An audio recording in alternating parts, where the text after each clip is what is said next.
Well, hello, creatives, community, and kind folks. Welcome to RPG with DBJ. I am your host, DBJ, and welcome to the Day of Civil War.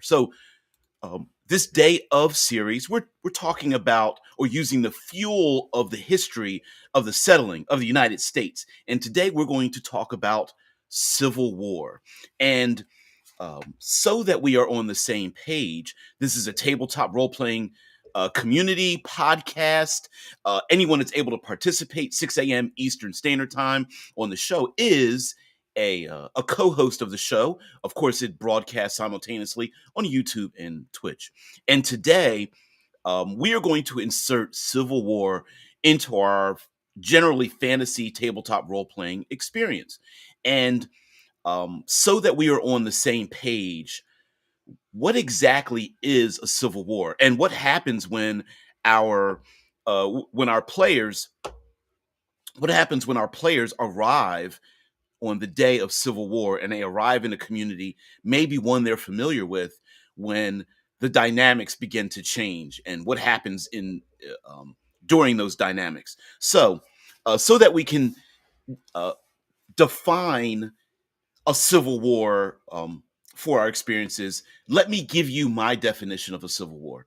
So, yeah, yeah.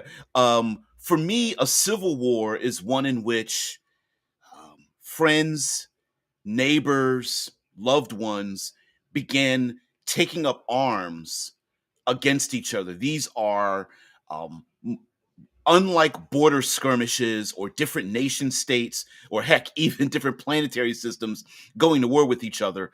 A civil war, unfortunately, is at one point, these were our friends, our neighbors. There isn't a border necessarily between the two factions. It is mixed in between each other. And for social dynamics, we might be friends one day and then take up arms against each other the very next. And I believe that defines what a civil war is versus a conventional war where we're separated by physical distances, physical borders, physical obstructions, or specific political divides amongst a community that also has space in between it. Yeah. Yeah, Shice is like, yeah, how about a civil war in a spaceship? Definitely a thing that's probably going to happen in the future. Shice says, it's usually when a region tries to secede and the government tries to stop it from seceding. Yep. See Yugoslavia. Yes. Oftentimes there is um, it is a civil war may be the symptom of a larger problem. So you may have a very egalitarian nation or region. Maybe there's a place of free trade. Oftentimes, it's a mix of two or plenty of different cultures and communities have gotten together, and there's an inciting incident. Maybe it's something that's happening amongst the community. For example, different generational elements may happen. The those that have arrived are different than those that are born in the place. So the young versus the old. There may be changes due to regional effects, like a new resource or new laws, or an outside event happens. Maybe there's something very traumatic that happens, like the after effects of a natural disaster, and the economic starts to change and the community starts to shift and move. And also, a civil war tends to be in the middle of a shift of a social shift between one way of thinking and another. And the players might, and the community and your tabletop role playing experience might be in the middle of something. So, an example would be the elves ruled before, and the dragon lords are coming in, and the civil war might be between who do you follow. And if we follow the line of history, maybe in 200 years, the elves are complete history and the dragon lords have taken over, but the civil war is what happens in between. An example would be simply a civil war between the nobility, those who are born into power and control, versus a more base level democratic, um, rulership by the people by merit. So it might go from a oligarchy to a meritocracy, and in between is the civil war. And in role playing games, we don't often see. I mean, there's hints of civil wars, but not necessarily ones that are fully fledged, where society has started to split and gained kind of strange bedfellows. A perfect example of a fantasy civil war would be those who want to um, uh, commit genocide against the goblinoids, and those who want to embrace them into the larger community, and just say, hey, listen, those goblinoids that live to the north or live in the valley, whatever, they should have their own nation and they should have a voting rule. And I could imagine a civil war happening. Some of the elves are like, you know, we've been fighting them for too many generations and for a very long time. We should befriend them. And the other elves are like, I have a long ass memory. I don't like them. They don't like us. Conflict happens. And um, this is a great, I don't think Civil War is great, but I think the idea of having it with player characters is that it basically forces them to be put in a situation with if you're not for us, you're against us. And players traditionally hate being put in a position of, you know, both having a lack of knowledge and being forced to make a decision that is going to be um, that is a black and white decision that's going to affect the rest of their lives. And that's a great dichotomy. It's like, you know, the minute they go into a tavern and there are people who are discussing the potential of a civil war, and they ask these strangers, whose side are you on? Their answer might dictate how the rest of the day and how they're treated, especially if you're using the day of a moniker in terms of introducing something new to the game. Yeah, Shice is like, yeah, a magic versus anti-magic civil war is a common trope, right? Hell yeah. Hell yeah. You know, the Council of Seven Wizards. That is a trope that I bring up very often. You know, how the more they demand of the community and use their magic against the community, the more, there'll be a split. Some will say, well, there are magical lords, of course we're going to follow them. And there's other people going like, F them, middle fingers up in the air to the wizard's tower. What are they making us do? Here we are scooping out bat guano by the tonnage to give to the wizards and stuff. And Voom, hey, what's up? That was a weirdism. Your avatar appeared after your comment. That was really weird. It kind of like went bling. Yeah. Also, civil wars between isolationists and ones who want to form relationships with other races. Yeah, other races, other borders, other relationships with other people who have resources. What are some common? We are talking about the settling of the United States, and we'll talk about the American Civil War.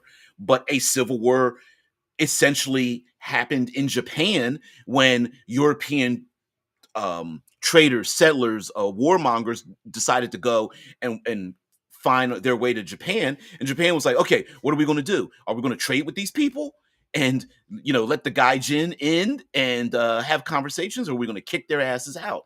And again, it could stoke the flames of a civil war. And I think what would be really strange is to not it would be easy to draw lines like elves versus orcs or something like that. But I think what might be even more interesting would be to have, say, the five dwarven kings in their mountain, and there's one faction that's like, yeah, the mountain. I don't know. Let's go with the dragons again, right?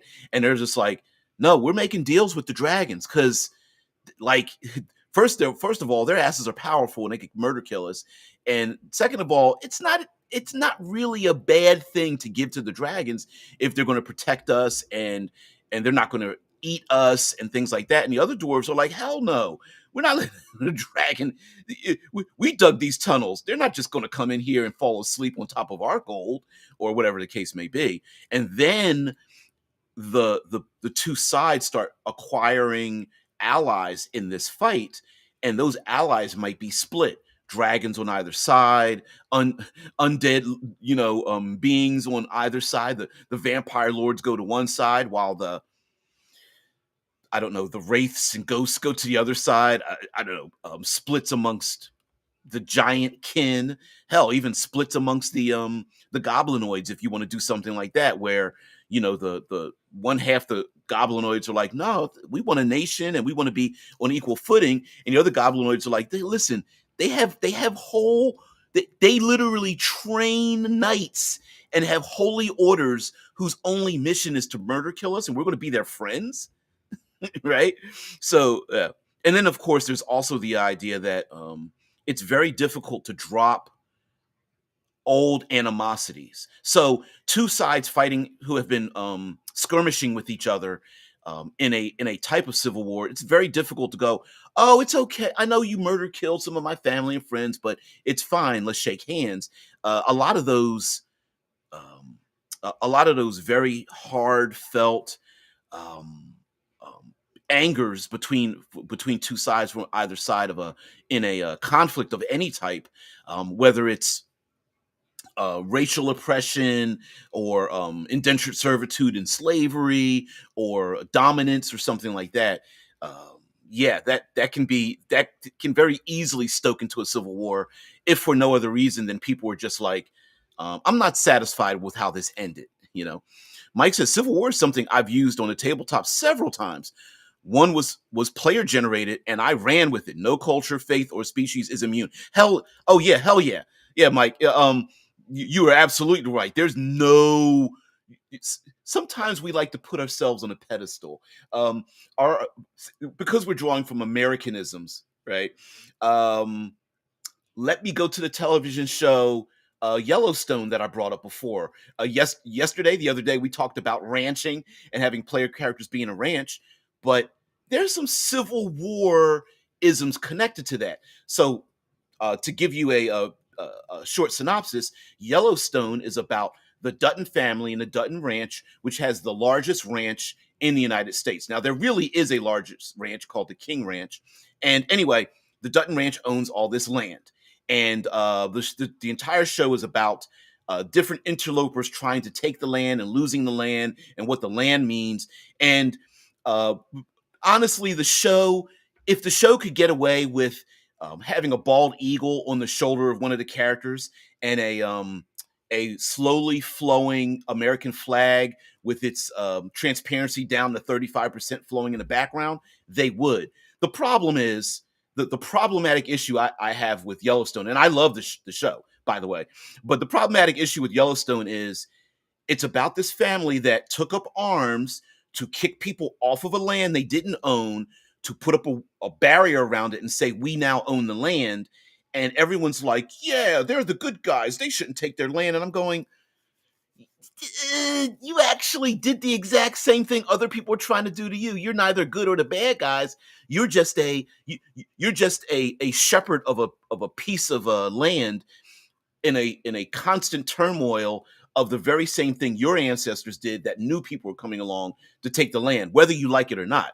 Right? I mean, the Dutton family, literally in the show, they show you the native peoples who lived on the land, and they're just like begging, like, please, could we just need a nice place to sleep and some food. And the Dutton family's like, well, we'll give you one of our cattle, right? And they're trying to be nice, and I'm going, wait a minute, these people already lived here.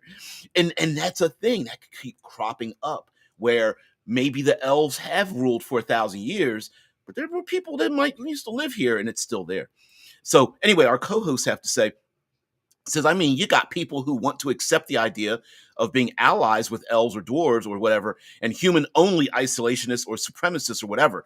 That is a very common trope in fantasy as well, that humanity is assumed to be superior, or to be righteous, right? It's a very Tolkienist kind of thing. Like, oh, of course the humans and the elves and the dwarves are right, and of course the hobbits. Everybody else is evil, wrong, whereas if you always take time, once you add time pressure to anything and you go backwards or forwards in time, you'll get to the point where you start moving away from being right to being very wrong, and that's pretty much dominant amongst most cultures around the world. Ian Voom says, I think the most interesting way to run civil wars is to have it split even along family lines. Now, thank you very much for bringing that up because I was about to say, murder hobos tend not to have family ties, or at least ties to a community, and a civil war would have a lot more impact if it's family ties. Anyway, let me continue with this comment. Um, that makes for very dramatic scenes and not a very clear cut morality of things. Yes, especially when players are like, it's like their literal family is split down the line. And, something like this could come up on the day of civil war where it should have been the day of a marriage between two families. And there's one family member is like, I'm bringing a hatchet with me to this wedding because it ain't happening, right? And then somebody, one member of the family is like, "No, we're getting married to stop all the infighting." I bring up the Hatfields and McCoys, a very common um, American Civil War community, literal family against family kind of thing. Yeah, and I think it would be kind of awesome to have, like Ann Voom is saying here, where it's split amongst family lines. It could literally be split amongst monstrous lines that the the trolls are like split amongst each other. There's trolls who are like, no, we like eating human flesh. It's not a big deal. And the other trolls are like, well, we like eating human flesh, but we don't think it needs to go this far, right? Like we've got other options here, and trying to choose between the two. And the player characters might accidentally keep reinforcing a civil war. Then when they go, oh shit, maybe we shouldn't have killed the lizard folk in the swamp, right? Shai says, oh yeah, civil war between necromancers who want to make zombie slaves to serve everybody and people who do not tolerate necromancy at all. Yeah, we went through the whole necromancy thing. Yeah, everyone's like, I want to make a good necromancer, and everyone's looking like, could you not use my grandmother and my fallen nieces and nephews? um, and Voom says, I mean, normally players look for the right answer. Yeah, they do.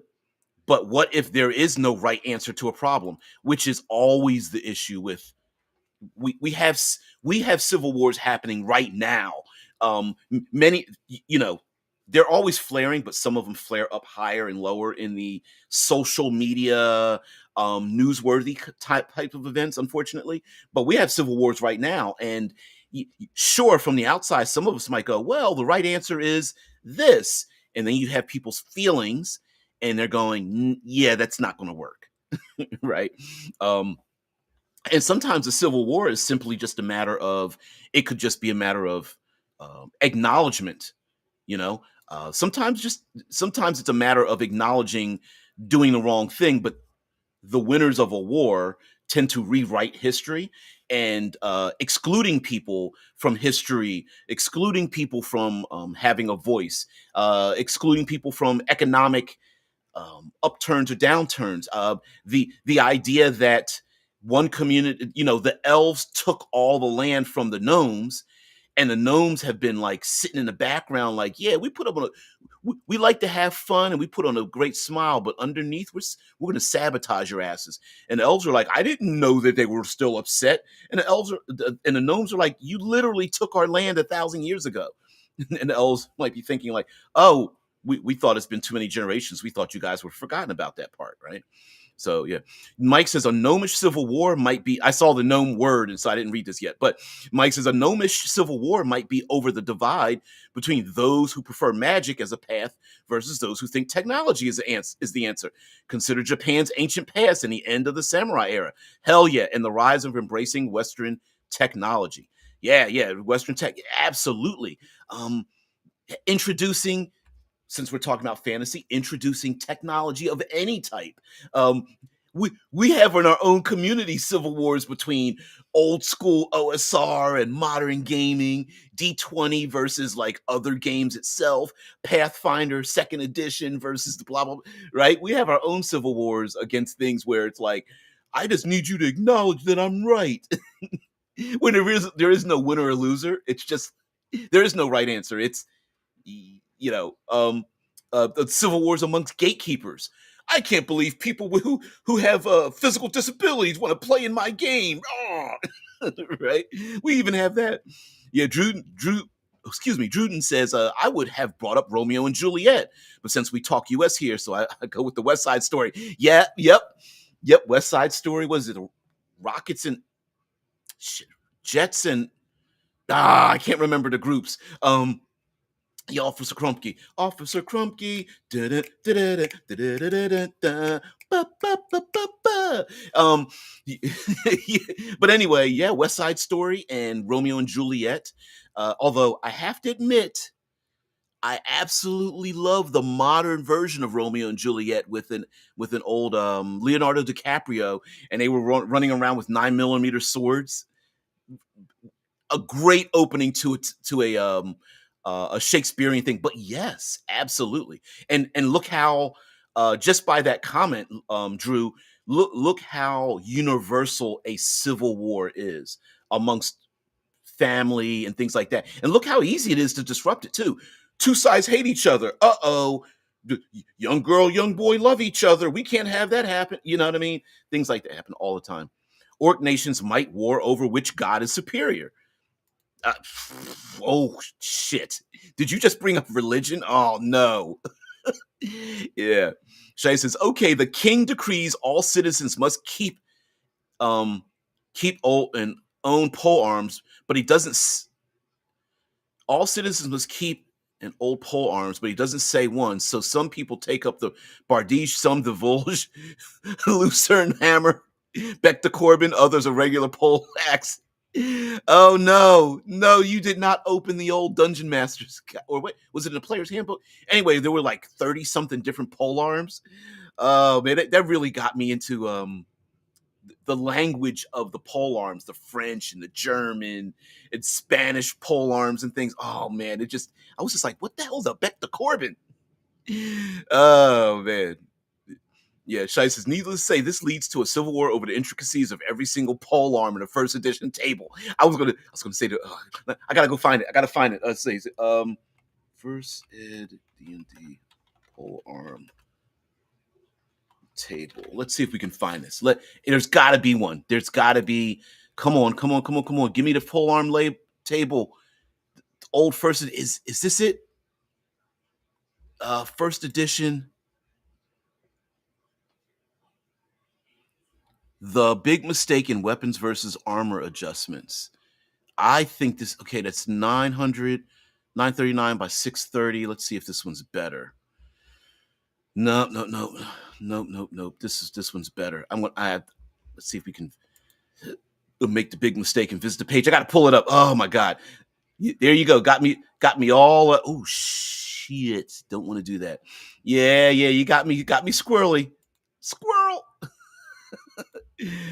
Oh shit. All right. Let's get into the American Civil War and a little bit. All right. So you can't see this, and yes, I went to the page. You can't see it, but right here next to my head, on the left side of this thing, are weapons tables, speed factors, and you guys don't remember. Yeah, back in my day, we had speed factor that affected initiative. Anyway, certain weapons were faster, slower than each other.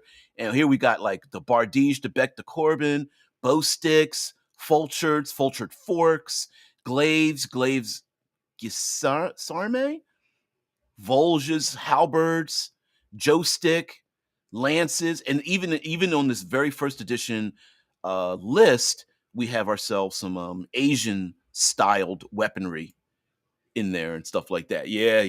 Oh man, speed factors. Whoo! Back in my day. All right, Mike says hobgoblin nations could go to war internally over territory, resources, the death of a warlord, this sparking a power vacuum. As a matter of fact, that's always been my headcanon for why, like, the overpopulation of goblinoids hasn't dominated the world simply due to population because of internal strife. Yeah, heck, let's take that farther. A goblin war, goblins versus bugbears versus hobgoblins over the power to be the ruling class. Exactly. The goblins are like, we're numerous. The bugbears are like, no, we're more devious. The hobgoblins are like, no, we're more organized. The orcs are like, nah, we have more sex with the other humanoids, so yeah, we probably win, right?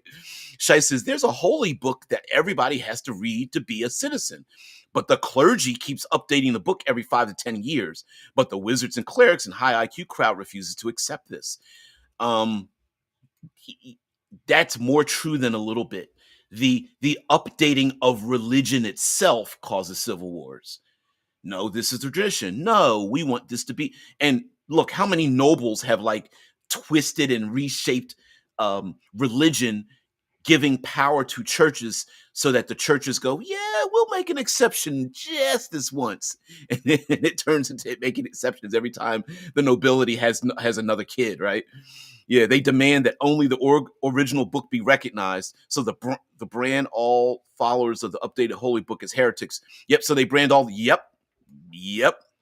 Too close to home. Yeah, Mike's is getting back to the dwarven clan war. If a thane dies and succession ensues, now a war for succession ensues. You might get the players in at the level where the politics try to decide things that it breaks down in an open war. Oh hell yeah. Just a noble. We are going to have House of the Dragon second season startup. House of the Dragon, excellent show. And I heard people complain a little bit about the show that it doesn't feel like this. There's a lot of stuff happening politically, but it's not really affecting the citizens as much. And I'm like, well, they don't know. The citizens don't know because this is an internal political thing. All they know is the outcome. They don't know that there's infighting amongst the nobility and who's bred with who and whose kids belong to who. They don't know any of that. All I mean, they suspect, I'm sure, they talk amongst in flea bottom, but they don't know what's going on. All they know is they walk down the street and dragons fly overhead, and sometimes there's a dead body hanging, from the rafters or something, but they don't know what's going on. And so the same could be said here, where the players are just like a noble dies and it's like, oh shit, they didn't create they didn't have a method of secession. And you would think, we normally think, especially when it comes to the blue bloods, the nobility, that, well, wouldn't their kids just take over? And it's like, yeah, it's not that simple. It was never that simple. Shai says it goes without saying that the ones who follow the newest version of the holy book used intelligence, wisdom, and charisma as dump stats. Oh hell yeah! The holy book. Listen, the original holy book was 3d6 down the line, and don't you say otherwise. Right? Hey, heathen. Yeah, yeah. Shai says American Civil War equals content strikes galore. Yeah, I've heard some historical YouTube channels being hit with content strikes and being stricken by YouTube just for mentioning a real historical figures, simply because those historical figures were extremely problematic. But the point is that um, they were reciting history about these individuals and stuff. Is it Gizarm? I don't know. You guys, I am not putting the improper emphasis on the incorrect syllable. Those pronunciations are based on uh they're neither correct nor incorrect. It's based on consensus, and consensus changes with time. Yeah, Beck the Corbin is a version of a long pole version of a warhammer. Yeah, it's all, listen, all the pole arms are basically either um uh blunt, piercing, slashing, and tools. And it's one or more of the four put together into one long pole arm, right? Tool meaning something that pulls, pushes, breaks through, grabs onto, grapples, things like that, right? Yeah, and then it's just whatever language it came from. Like katana is just a sword; it's just a different language. Gizarm, Volzy, Fauchard, yeah, French, yep, French, German, blah blah blah, goes on. It's like the difference between valet and valet. Gould says, when it comes to commoners understanding the politics of a royal court, to paraphrase an old saying, they don't know how the sausage is made. Right? Yep. Court is a messy, backstabbing, conniving affair. Yeah, where real death is possible. Exactly. Yeah. I mean, and listen, commoners aren't as stupid as we think they are.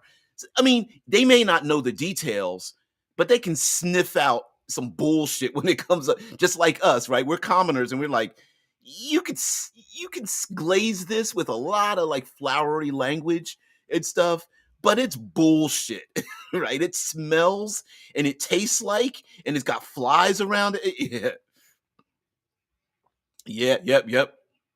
Yeah, 3D6 down the line. That's a jack to you. Yep. Underwood. Yeah. Mike says, if you want consensus on French pronunciation, best ask the French. Exactly. Exactly. Yeah.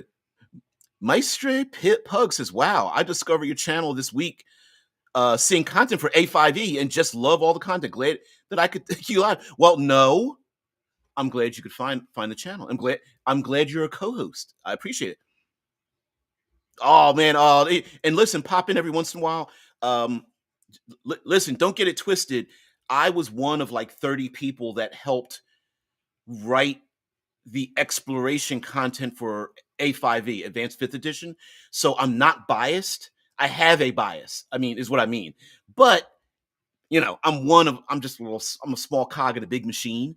So um so that content is out there. I may return to it, but right now I'm I have flowed over into wanting to broaden the horizons out a little bit, and I'm this day of series is what I'm doing. So it's a day of, and you add in a little prompt, and then what we do is we just take that prompt and just mind fuel straight to the brain, right? It's like today's the day of Civil War, and we're doing like historical elements with the United States and stuff like that. So glad you could be here, Maestro Pug. Great, we could have pugs. I like pugs. uh, I like pugs because as a letter carrier, uh, they tend not to bite too much because they're always trying to sniff because they got the little puggy nose, and so yeah, I love that. Thanks a lot. Yeah, oh my god, I just GM my first A5E campaign Monday, and the best part was journey and exploration. My players just love it, so thanks for all the work. No, thank you for using it. Yeah. I'm considered. I am the self-appointed third pillarist of the tabletop community, and I have yet to be kicked off of my dictatorial peak, as it were. And so I love exploration. Everything from the travel log, meaning like the zoom out where we get to see the fellowship running in those little tiny specks in a large thing, all the way down to punching people in the throat in amazing places, right? You can always punch people in the throat, but it's boring if you're just doing it in a flat plane.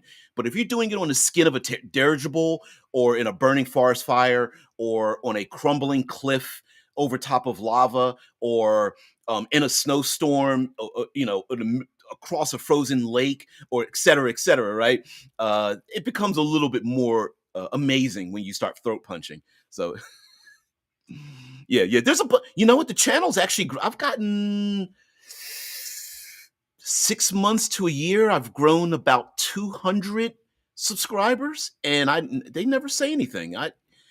Give me a middle finger or something. Jeez, you guys. Anyway, Civil War. So let me share out the American Civil War, and some people actually have a bit of contention as to those who are Southern in nature tend to feel like this isn't the truism of the American Civil War, but this is very emblematic of how the United States was settled in the first place, and how one of the reasons why our states in the United States aren't like the EU in terms of having different nations that are part of a economic union rather than being part of one nation. So let me just this is from Wikipedia. So remember, it is a collective knowledge, but it can be wrong.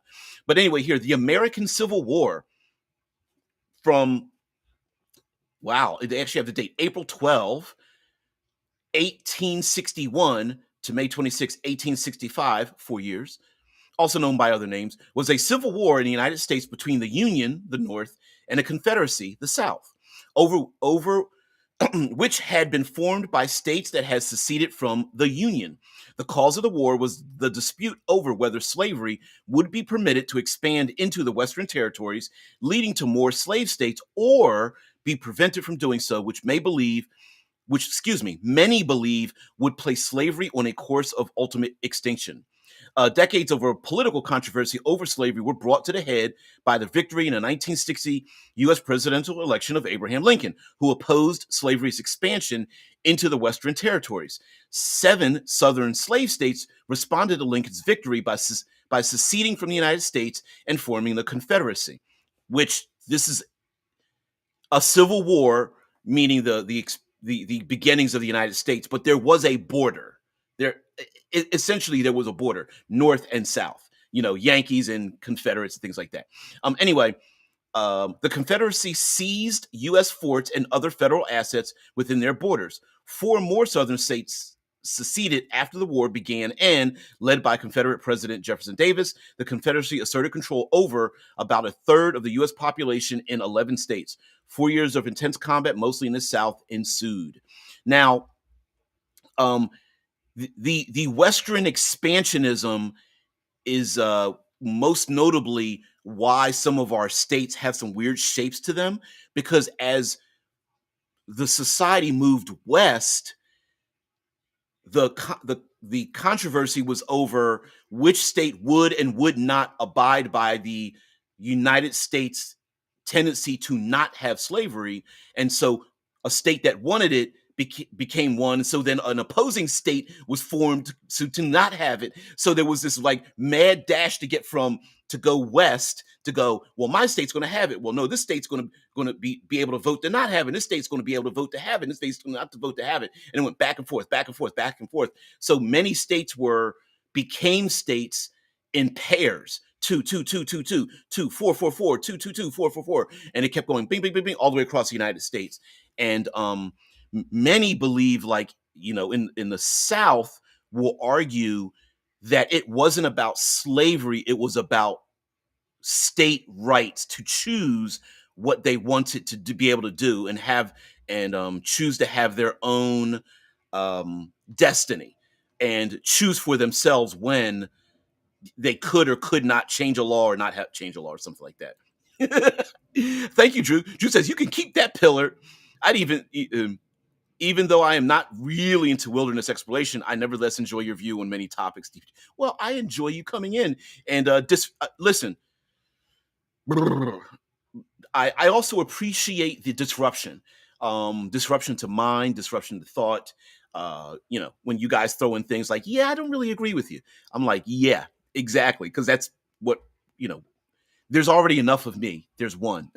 I don't need people to agree with me. So I really appreciate that. And I like having the conversations and things too.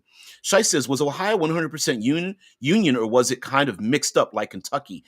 Well, today,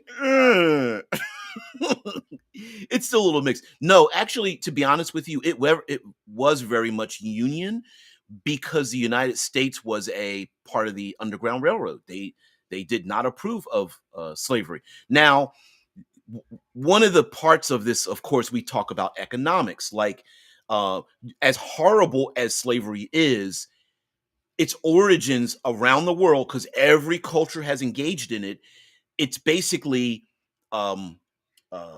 force multiplication. The least amount of resource expenditure for the greatest amount of outcome. And so human labor is a force multiplier. The more you double the human labor, the more you can plant crops and build buildings and blah, blah, blah, blah. And human beings, we require lots of resources. We burn a lot of calories. We need lots of shelter. We need moral support.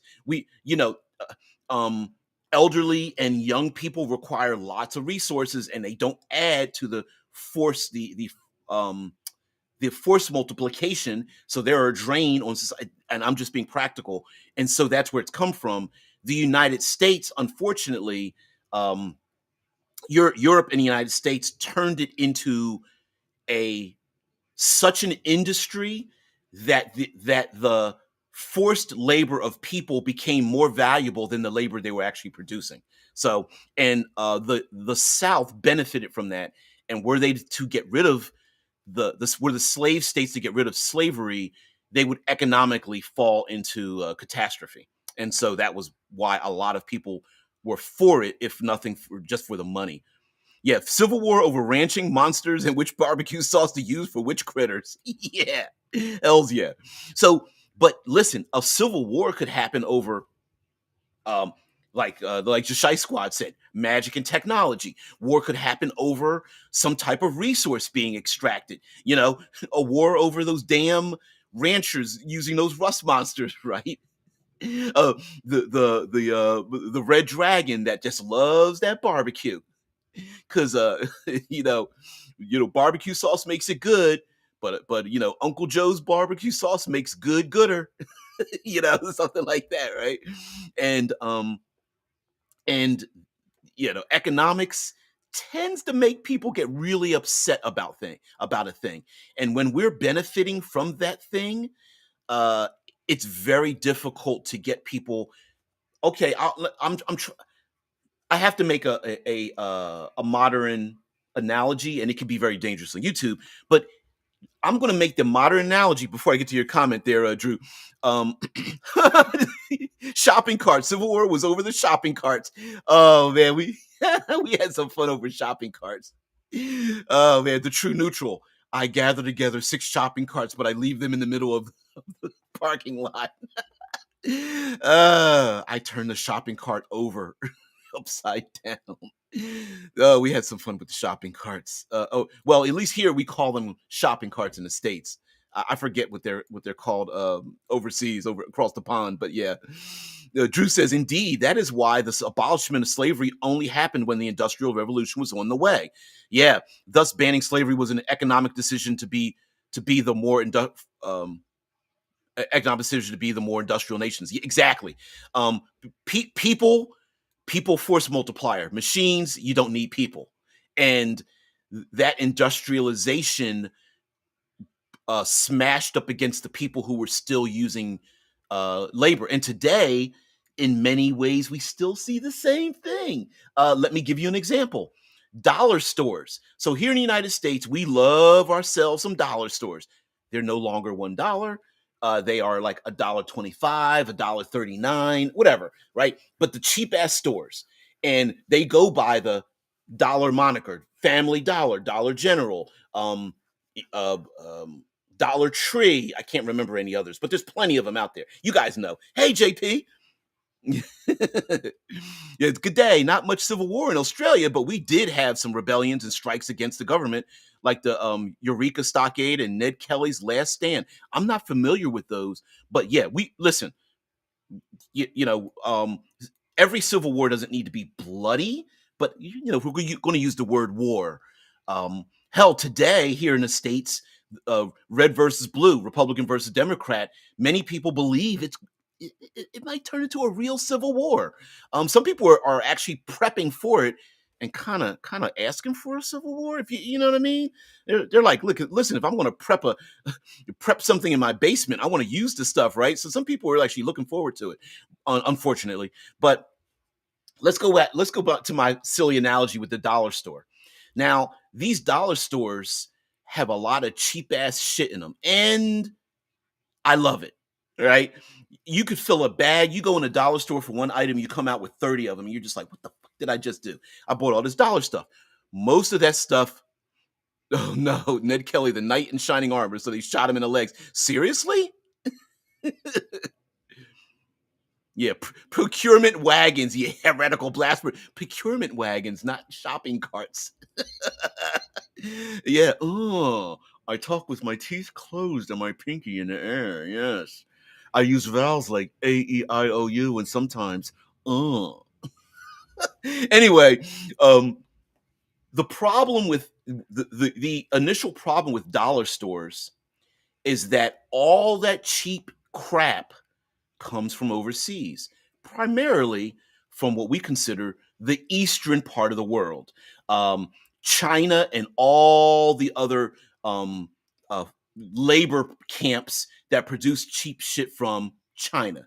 Now, we could say to ourselves, We need to break away from China. China's always controlling the United States, China, right? And we say that a lot, but we also like cheap crap. And were we if we were to truly have a complete economic, social, political separation from China, we wouldn't have cheap things, and we'd be bitching about the fact that prices are going up even more. No more dollar stores. All that cheap stuff costs 10, 12, $15 a piece. And it'll be, wars in the streets, and people complain how we always blame the president when the oil prices go up and down and blah, blah, blah. And every president goes like, don't, okay, what do you want? Do you want me to be friends with these people that y'all hate? Because if you don't, then the prices go up. That's how the world works. If we get resources from somebody else, we're going to have to stroke them a little bit. And we got to stroke ego to get cheap shit. And that's exactly how it works. Shai says, yes, Ned Kelly was a real outlaw legend who came out to face his last stand with a bunch of cast iron plates strapped on and some sort of kettle-like helmet. It was hilarious. Really? Really? I'm going to look that up. So something else. Now, listen, we're getting to the end here. This is where we open up Sphincter and pull ideas out of my keister mostly, but the rest of you can participate if you feel like there's a space in your rectum. So here's some great ideas. What we need player characters to do stuff during a civil war. We need them involved, and one great way to get the player characters involved in all of this is to give them a mission. So some players love being given a mission. What's the goal? And that goal could be basically taking information, the MacGuffin from place A to place B. Information, a magic item, gold, food, resources, protecting the innocent that's caught in the middle of a civil war. And this may one great thing about doing a mission, especially a mission with very limited intelligence, is players hate being manipulated. They will murder kill any. You steal a copper piece, they'll hunt the goblin down that stole it and murder kill that to get that copper piece back. You tell a player character, give them misinformation, and an NPC manipulates them to do a thing they didn't really want to do in the first place, and it doesn't benefit the players but benefits their enemy. PCs go off, and this is a great motivator to have the PCs go, yeah, we're doing the right thing. We're going to protect this valuable information to get it across enemy lines or whatever, right? And then they do it, and come to find out, they're like, thanks for vampire lord, thanks for reinforcing my lordship. Appreciate it, guys. Go away.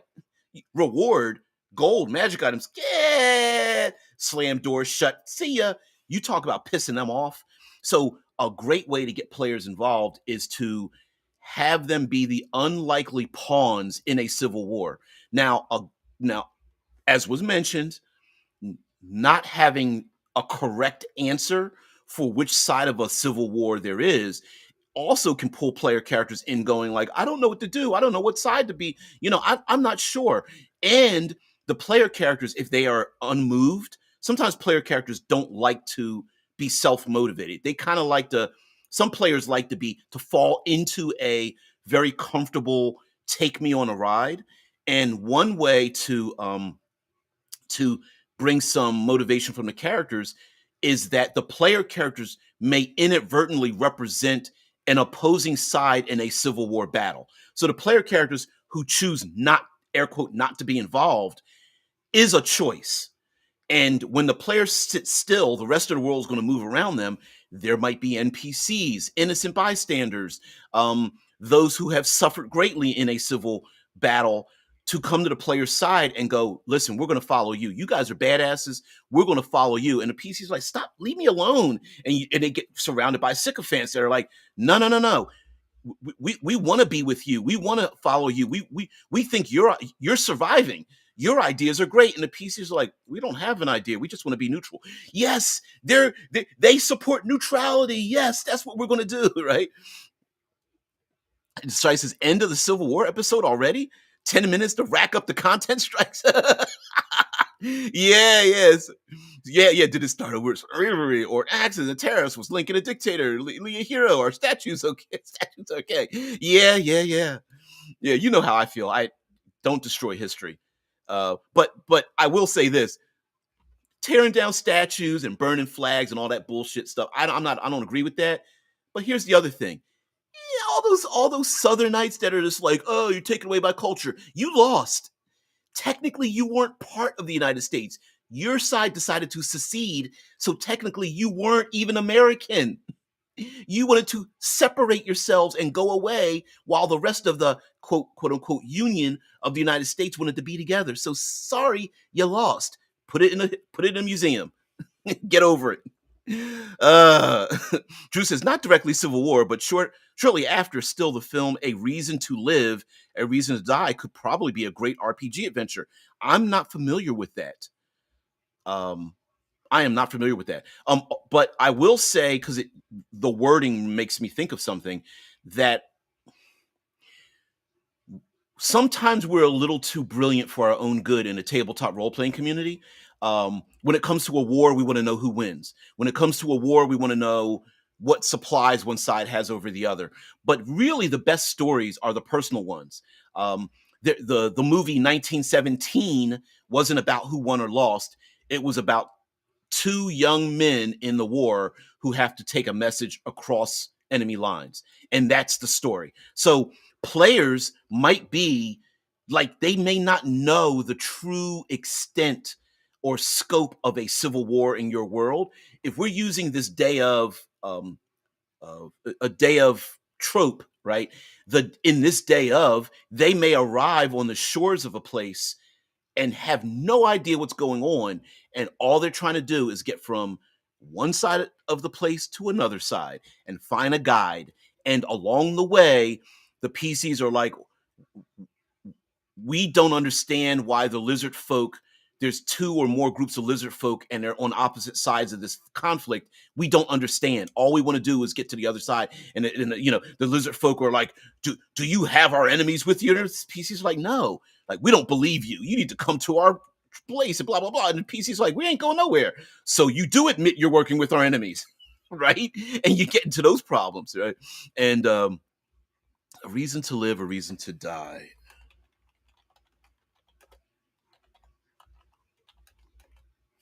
1972 film. Um, hmm. The trek towards the fortress is full of cliched obstacles and macho arguments, while the final battle is dire and an Italian Western.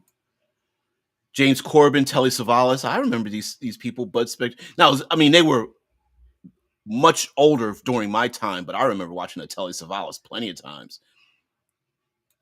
Italian spaghetti Western movie starring James Corbin, Bud Spencer, and Telly Savalas. Ooh. After surrendering Fort Holman to the Confederacy without there being a single shot fired, Colonel Pembroke, played by James Corbin, faces public disgrace and a potential court-martial unless he's able to recapture the fort now held by the power-mad Major Ward, or Telly Savalas. Ah, okay. And also, unfortunately, in a civil war, how do I explain this? Yeah, true, neutral, and violent about it. Yes.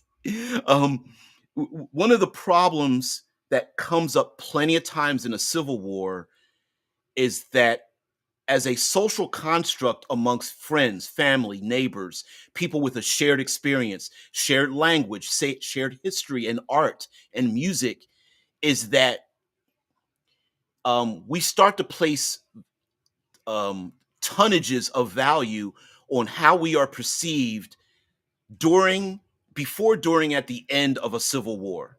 So when it's a war between people who have many differences with us and we are separated by very great distances, sometimes, unfortunately, we really don't care what the other people think about us, right? It's very easy for us, say, Americanisms, United Statesisms, to go someplace, wreck shop, do damage, come back home and go, whatever, right? And then we leave a bunch of destroyed bullshit. I look at you, Middle East, about what we did over there politically back in the 60s, 70s, 80s, and going on. But when we see our neighbors, oftentimes we can't let the war go. We want to recapture what's belonged to us. We want people to acknowledge the harm they did to us. We want to recapture our art, our sciences, our legacies and things. And a civil war goes on a long time as far as who is the hero, who are the villains, who gets punished. When you start capturing territory from your own people in your own region, some of those other people are still alive, and their family and friends are going, "Listen, the war's over. Can we get our land back and our house and our business back?" And you're like, "No, you're lost. We took it. I'm looking at you." I'm not going to mention. Oh, I can't mention that overseas conflict because it'll spike on this. But you get my point. Historically, Scheiss is just joking about the whole kerfuffle. Yeah, kerfuffle. I got no horse in this race, and I'm surprised anybody else thinks they do. Yeah, but yeah, might as well keep the statues. Lenin and Stalin still got statues. Yep, yep. Now, like I said, I'm not about destroying history, but your shit can move into a museum, right? Like it's over. This whole like, oh, I can't believe these people are going to blah blah blah, you're trying to destroy my culture. And the way I look at it is like, yeah, I really don't have much culture of my own either. So let's you know let's clean slate it, put that shit in a museum, and so that we can learn from the mistakes of the past and build ourselves a better future. Yeah, you don't have to feel guilty about it, just don't do it again. Mike says, if you want a civil war in your game, sometimes the hardest choice is to let it run its course with or without player input. Yeah, that's hard. Let events occur plausibly, and whatever the result, allow the players to deal with the outcome. Um, you know what? And I'm going to add to that, Mike. Allow the players to deal with the outcome, and listen. Let them deal with the outcome when many players decide not to make a decision in the first place, right? So allow there to be, if the players are like, it's not our problem, we don't want to be a piece of it, we don't have an opinion, we don't have a dog in the fight, and they're still navigating in that fantasy realm, let things happen. Hey, you guys are the movers and shakers of the world. If you choose not to do something, then the world's going to keep moving around you and do its own thing with you being there or not. And that would be pretty interesting, that players like come back home or travel to a place they've been to before, and they're using different coinage. There's new religions. Monuments have been torn down. Those poems and all those statues they put up of the heroes when they were like third to sixth level, now they're like seventh, eighth, ninth level, and they're like torn down or graffiti's written on them, and all that kind of stuff. And someone is beaten in the streets by singing a song about the heroes' great deeds, and someone beats them in the street for even mentioning the heroes' names, and the PC's like, what the hell's going on? That you could make that very personal. you know It says, yep, keep the real stuff out and get no content strikes. Yeah. We could talk about the overseas conflict between the hobgoblins and regular goblins. Yeah. Okay. All right. I can be challenged to do that. Mike says, an empire that crumbles from the death of an emperor or empress means a war between its formal vassal states. Yeah. Yeah. Hell, just a war because people still need to eat and live. As much as we don't like people in leadership, shit still got to get done. Streets need to be clean. People need to get food. People want to still get paid when they go to work. And a lot of those people work for the state. And if the state can't support them, there's no reason to get to work, you know? So even that can be a civil war. It's like, wait a minute, where's my money? You were paying me meager wages in the first place, and now you're not paying me at all. Damn, I just want a couple of my coppers for sweeping the streets, and you're not going to pay me at all. F this, right? Yeah. Drew says most of the Confederacy statues have no historic value since they got put up for the most part over a century later. Yeah, century later. Yep. Oh man, yeah. Jarrett P says, move the game into a conspiracy. The Civil War rages on, but someone is benefiting from the chaos and vacuums of power. We see that too, right? Yeah. How many people benefit from the power by having two groups go to battle with each other? I'm looking at you, um, war machine people that sell firearms to either side of a conflict, right? Hey, Pug says maybe you have already talked about it, but what do you think is a good way for a third party trying to create a civil war in a region that they want to conquer? Um, okay, real quick, is to offer a resource to one side that the other side doesn't have. That's the best way to get people to fight over something. Um, go get a family get together and offer one family member $50,000 and don't offer it to any other family member during a family gathering. See how much civil war breaks out. So that would be that's my short rip it out of my sphincter answer. Give access, give a resource, and when I say a resource, it doesn't need to be ore or gold. I mean like it could be a physical resource like gold, iron, or something, but that resource could be magic. It could be an ally, a powerful ally. It could be a divine source of inspiration or magic. It could be an ally of a monstrous type. It could be knowledge about um, one part of the region of your world that is uncharted, and you instantly start a fight. Well, what about us? Well, what about us? Well, what about us? And that fight can start even if it's good people. Dune is a perfect example of good people starting a civil war. So in Dune, the Atreides family takes over Dune to mine spice, to basically be nice and give it to everybody, right? You can't just give spice to everybody and be nice to people because that shit belongs to me. And so, yes, even good people can start doing a good thing can start a civil war. Um, yeah, Drew says now I want a brown coat and maybe sing a song about Jane, the hero of Canton. Yeah, there we go, Firefly reference. Yeah, I still got my geek card. Yeah. Yeah. Let's see. Mike says PCs might start as mercenaries on a side of the war, but reveal that they're the baddies. Might spark yet another internal conflict. Yep. Yep. PCs love being mercenaries. And if you get player characters to do the wrong thing, and wrong is in the eye of the beholder, right? But yeah, get them to be the butcher of um what's the character's name? In The Expanse. The butcher of Frank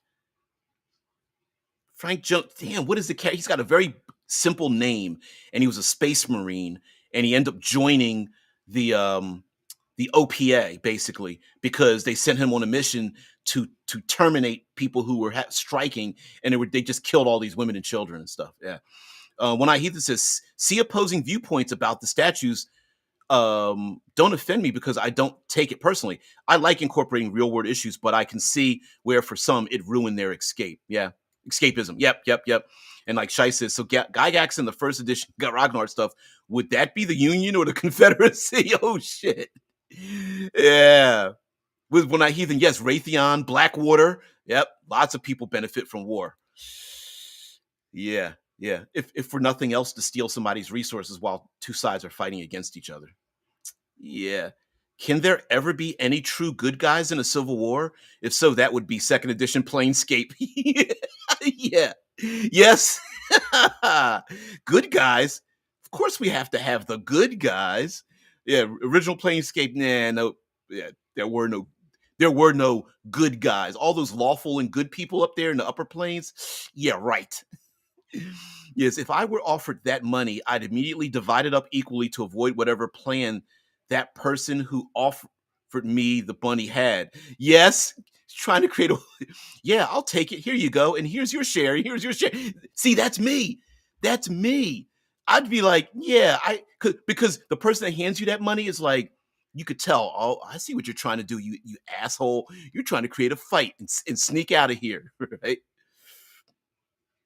Oh, yeah, it says yes, and wear a funny orange hat. Used to silly. Twist on Dune. Make it an underwater setting, and it's between merfolk, sea elves, etc., over the sail and generation of a special seaweed that allows astral travel. Yep. That's a good twist, though. That is a good twist. Yeah, I saw. Yeah, I got you there. Yeah, merfolk. Damn it. Yeah, I saw it. Is it Frank Johnson? Oh, no. Fred Johnson. Fred Johnson. Yes, it's Fred Johnson. Yes, the butcher of. Damn it! You're gonna make me look it up. You're gonna make me look it up. Fred Johnson, the butcher, the butcher of Anderson Station. Ah, there it is. Fred Johnson, the butcher of Anderson Station. Yeah, yeah, yeah. Mm-mm-mm. Great PC motivation to get a character involved in a thing. Yeah. Frederick Lucius Johnson. Yes, there. Thank you, there, Deadman. You got it. You got it in there before I saw it. Sorry. Heathen says, I really want to go to some sort of town hall meeting to propose building a statue for the hero of Kent. He stood up to the man and gave him what for. Yeah, hey, yeah, that's true. He gave him what for. Hell's yes. JP says the TSR old grog guard, yeah, would be on the winning side until Gygax passed and the lack of a leading persona caused the timeline we're in today. Yeah. Well, there's still people raising the flag and going, hey, you young folk, get off my dice-filled lawn. you know, yeah. If we're going to do something like that, let's erect statues to Corn, blood for the blood god. Corn.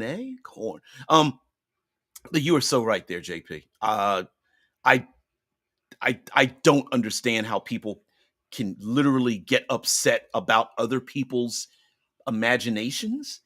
Uh, that's weird. That's just a very weirdism. But guys, we've gone too long. We got to get out of here. Myself tomorrow. Tomorrow, of course, it'll be Thursday. I mean, it'll be Friday. So that means that it's Future Friday, which means we're going to talk more about, excuse me, Obsidian Star, the free TTRPG that I'm just going to give away. I'm just designing it openly and coming up with different aspects of it and some of the design features.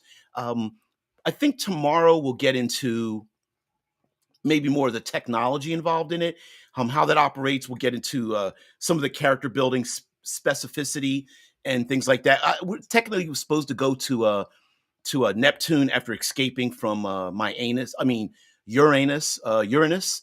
We'll get into that.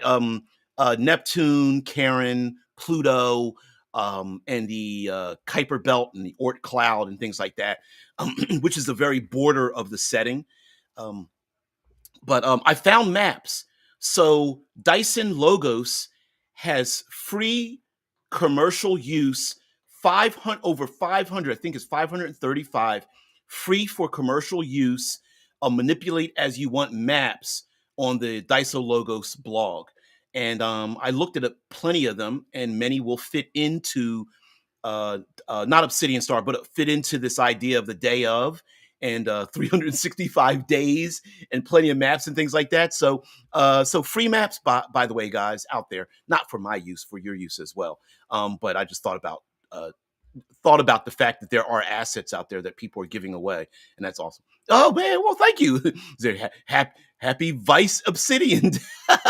Thanks. Yeah, Dyson Logos is awesome. Yeah. 535 free maps. Damn it. You should take a look at some of these maps. They are amazing and perfect for like a drop-in one shot. There's plenty of like destroyed ruins and bottomless pits of antiquity and all. It's enormous. It's great. It's some great stuff. Yeah, we always go too long. Freaking love this show. Thank you very much. Yeah, it is Thursday. Yeah, or Thursday. Um, the Grognar War was started when one side dropped all his D4s on the floor. The Great Landmine Incident. Yeah, that's why you buy D4s that are D12s. I have a ton of D4s and D6s that are D12s. So I love them. I love my D4s and D6s as D12s. Yeah, I like a D12. Sorry. Do they harvest all the gas on Uranus? Yes, they do harvest all the gas from my anus. Sorry, but yes. Yeah, not Uranus, my yeah. Anyway, that's a line from a movie. Pug says, already? Well, thanks for the tips. We'll help. will help a lot for this campaign. Have a good day. Lots of natural 20s. Until the next time. Ooh, we're taking us out on that comment. And by the way, Pug, if you have a concept, an idea, this show is literally seat of the pants, literally because I'm wearing pants. But that being aside, so you guys come up with some great ideas during the show, and a lot of times I'll go, yep, default, we're doing that next week, or you know what, I'm gonna write that down, we're gonna do that. So if you come by and you have your A5E ideas, or you have some other things and you go, hey, can we talk about blah blah blah blah blah, the answer will probably be yes. Fitting it into a schedule, and I don't have a tight schedule at all. So yeah, everybody have a great day. Thank you very much. Yeah, hail Thor. It's Thor's the day. So guys, thank you very much. I'm taking us out here. Bye, and have a great day. Thank you very much. Your time is valuable. I'm glad you could spend it here. But guess what? You know, you will get some change back after spending your time here. And I hope that change comes in your tabletop role-playing experiences. Guys, have a great one. I'll see you. Peace and out.